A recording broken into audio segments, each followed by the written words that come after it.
Ô, Roberta, sabe que a gente estava acompanhando aqui nos Estados Unidos, né? O clássico mundial entre Brasil e Argentina teve transmissão ao vivo aqui nos canais americanos, né? E eu me lembrei de uma história no começo do governo Lula, o primeiro governo Lula lá no início dos anos 2000, quando o sensacional, genial compositor, cantor, artista Chico Buarque de Holanda, né? O Chico sugeriu, no começo do primeiro governo Lula, tá? Então lá atrás, a criação de um ministério.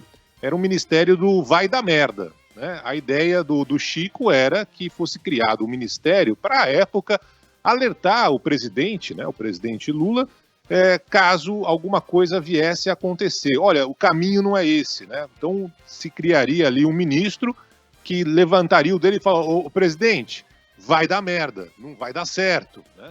Essa era a ideia original do Chico lá atrás. Evidentemente que esse ministério não foi criado, mas ao longo dos anos, né, várias tragédias aconteceram no Brasil, vários erros, tanto do governo Lula do passado, dos outros governos que vieram na sequência, de autoridades, enfim, que toda vez que você observa que um governo poderia ter feito um caminho diferente, é lembrar dessa história, né, do Chico: o ministério não vai dar merda, não vai dar certo, né?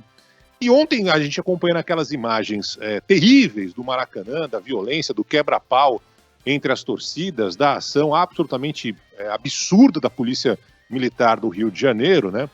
Eu lembrei que nesse caso específico, e em outros que a gente tem acompanhado nos últimos tempos, esse ministério não serviria para absolutamente nada. Por quê?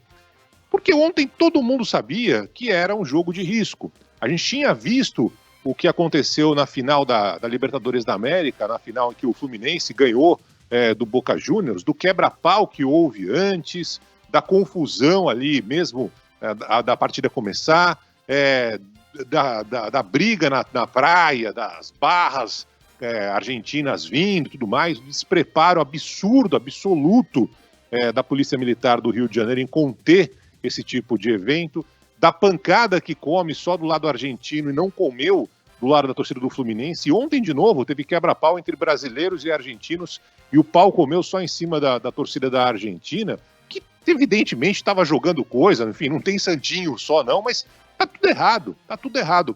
E foi alertado, né? Eu fui atrás para tentar identificar, peraí, mas por que aconteceu isso, né? Por que todo mundo, sabendo que era um jogo de altíssimo risco, que as barras argentinas iam vir mesmo para brigar, se fosse necessário, né? E aí eu descobri que não teve nenhum tipo de separação. Colocaram as torcidas do Brasil e da Argentina, as organizadas, né, entre aspas, do Brasil e Argentina, uma ao lado da outra. Aí começaram a estender ali as faixas, aí um não gostou do que o outro fez, aí teve o hino, aí vaiaram o hino da Argentina, aí começaram a tacar coisa para lá, coisa para cá, e o pau comeu. E o pau comeu, e as cenas foram terríveis. Quem estava ali com criança, tenho dúvida se voltará ao estádio. Quem estava em casa assistindo, tenho dúvida se um dia vai ter coragem de levar o filho para um estádio de futebol. Enfim, deu tudo errado. E não precisou do Ministério do Vai da Merda. Todo mundo sabia que ia ter confusão. A minha mãe, a Atibaia, a Dona Fátima, sabia que ia ter confusão. Então, assim, não precisa ser inteligente, não precisa criar um ministério para saber que você tem que separar minimamente ali torcidas que são rivais, torcidas que vão para quebrar o pau mesmo, né, torcidas que não estão interessadas muitas vezes em ver o jogo. E aí não teve isso antes, não teve a separação na compra de ingresso. E aí começou o famoso jogo que é o mais famoso do Brasil. O jogo mais famoso do Brasil não é o futebol, não é nem o jogo do bicho. O jogo mais famoso do Brasil é o jogo de empurra. Porque começou a CBF a empurrar para a Polícia do Rio de Janeiro, que empurrou para quem vendeu ingresso, que empurrou para sei lá quem, e aí ficou o jogo de empurra, ninguém sabe direito quem colocou as duas torcidas ali, uma ao lado da outra, com a chance de riscar um fósforo, explodir o pavio, e foi exatamente o que aconteceu. Ou seja, é uma situação terrível. Quem sai de casa para ir a um espetáculo, seja ele um espetáculo de teatro, seja ele um show, seja ele um jogo de futebol, está pensando em ir para ficar ali durante algumas horas, esquecendo um pouco da vida, do trabalho, dos problemas, ver craques em campo, né? Ver o Lionel Messi, puxa vida, o maior jogador da nossa história do futebol.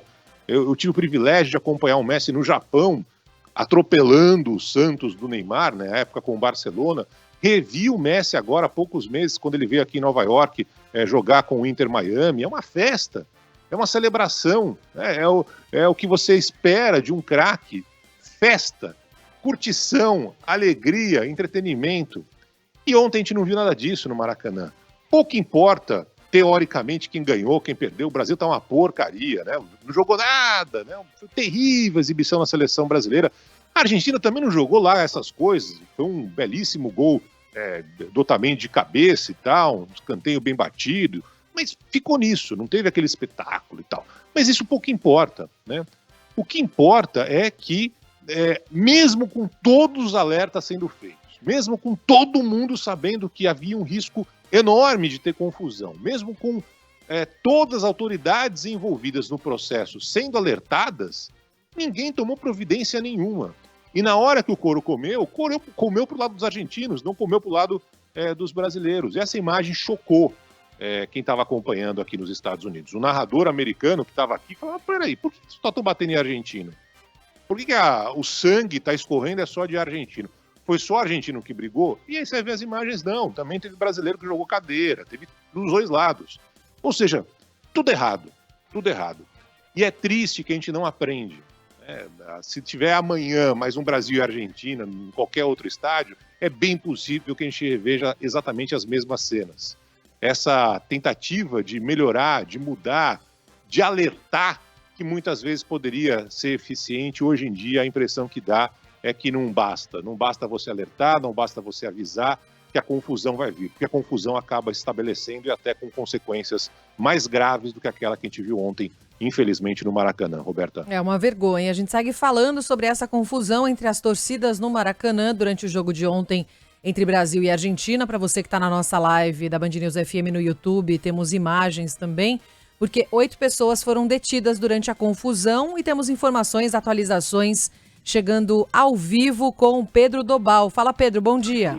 Bom dia para você, bom dia a todos que nos acompanham. Ainda durante a madrugada, a CBF divulgou uma nota sobre o ocorrido, dizendo que o plano de segurança da partida entre Brasil e Argentina pelas eliminatórias da Copa foi debatido com as autoridades do Rio, também com a Conmebol, e aprovado sem qualquer ressalva ou recomendação. Essa declaração aconteceu depois da confusão de ontem, que terminou inicialmente com 8 pessoas presas, mas agora o Tribunal de Justiça acabou de nos enviar uma nota dizendo que, ao todo, foram 18 torcedores encaminhados ao posto do juizado do torcedor e grandes eventos, que fica lá no estádio do Maracanã, mas aí por diferentes motivos: tumulto, desacato, resistência, furto, entre outros crimes.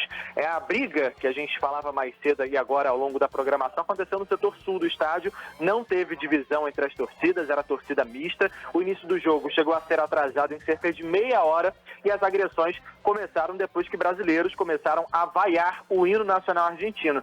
Aí um grupo chegou a arrancar cadeiras, jogar na direção de policiais militares, que então utilizaram cacetetes contra os torcedores. Houve muita correria e até mesmo crianças que tentavam sair às pressas da arquibancada. Pelo menos 2 pessoas feridas foram atendidas no posto médico. É um horror, um horror. E a CBF, como disse o Pedro, tentou tirar da reta ainda durante a madrugada.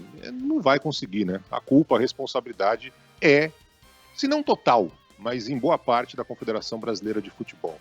Bom, ao longo da programação a gente volta a falar sobre esse assunto. Vamos falar agora sobre o acordo, né, firmado entre Israel e o Hamas. Ontem, no comecinho do Band News Station, né, a gente falava sobre essa possibilidade que ao longo do dia acabou se confirmando. A expectativa é que o primeiro grupo de reféns seja liberado amanhã. Pacto entre o governo do primeiro-ministro Benjamin Netanyahu e o grupo terrorista prevê a liberação de 50 civis e uma trégua de 4 dias, uma paralisação de 4 dias nos ataques israelenses. Ao todo, mais 200 pessoas estão sob o poder do Hamas desde o início da guerra, né, desde aquele ataque terrorista. Em troca, Israel se comprometeu em liberar prisioneiros palestinos. No comunicado, o Hamas afirmou que esses prisioneiros seriam mulheres e crianças.